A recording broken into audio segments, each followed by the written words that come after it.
Hi friends, welcome back to our channel.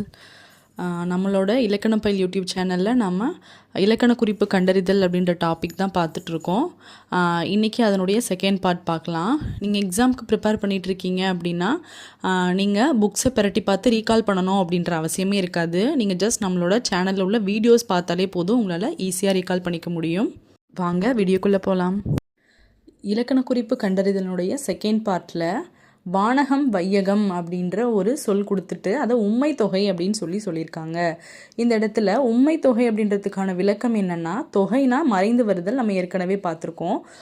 அப்படின்னு வந்திருந்துச்சு அப்படின்னா உம்மெனும் எழுத்தோ அசையோ மறைந்து வருவதை தான் நாம் உண்மை தொகை அப்படின்னு சொல்கிறோம். இந்த இடத்துல வானகமும் வையகமும் அப்படின்னு வர வேண்டிய இடத்தில் வானகம் வையகம் அப்படின்னு வந்திருக்கு.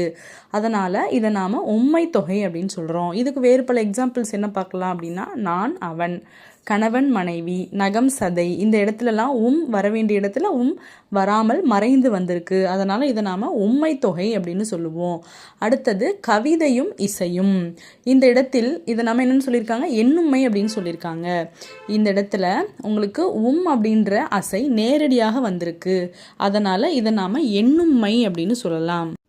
அடுத்தது பாசமும் அப்படின்ற சொல் கொடுத்து அதை முற்றுமை அப்படின்னு விளக்கியிருக்காங்க.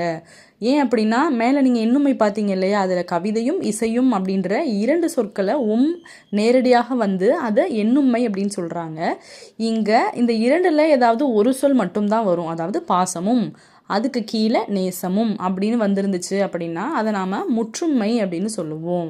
ஓகே ஃப்ரெண்ட்ஸ், இன்றைக்கி பார்த்த வீடியோ உங்களுக்கு கண்டிப்பாக யூஸ்ஃபுல்லாக இருந்திருக்கும். சேனலை மறக்காமல் சப்ஸ்கிரைப் பண்ணிவிட்டு ஃபாலோ பண்ணிக்கோங்க. இதே மாதிரி வேறொரு வீடியோவில் பார்க்கலாம். பாய்.